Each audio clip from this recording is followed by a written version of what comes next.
So what is it exactly? Well, to put it simply, CURB-65 is a scoring system. It takes 5 key red flags from a patient's condition and boils them all down to just one single number. And that score tells doctors exactly how high the risk is and, most importantly, what to do about it. So how does this actually work? Let's decode this thing letter by letter. Each letter and that number at the end stands for one simple question a doctor can answer right at the bedside. It's a beautifully simple 5-point checklist. First up, C is for confusion. Is the patient suddenly disoriented? Are they not thinking clearly?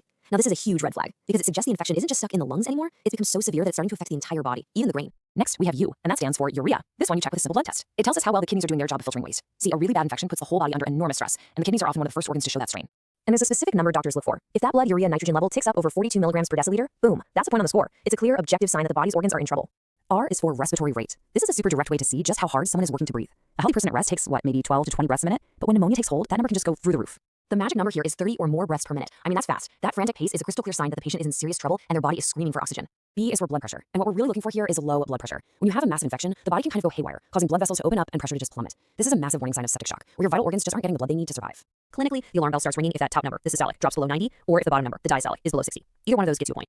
And finally, we have the number 65. Is the patient 65 or older? It's that simple. Age itself is a huge risk factor. As we get older, our immune systems just don't have the same punch, making it much harder to fight off a powerful infection like pneumonia. So let's recap. We have our 5 factors: confusion, urea, respiratory rate, blood pressure, and age 65. Each one is a piece of the puzzle. And now, this is the aha moment. Let's see how adding them all up creates a clear, immediate plan of action. The scoring could not be easier. For every one of those 5 criteria that's a yes for the patient, they get 1 point. That's it. You just tally them up for a score between 0 and 5. Simple. And this, right here, is where the true power of the score shines. That single number translates directly into a game plan. A score of 0 or 1, low risk. The patient can probably be treated safely at home. A score of 2, okay, the risk is higher. They need to be admitted to the hospital. But a score of 3 or more, that patient is in serious danger and needs to be evaluated for ICU.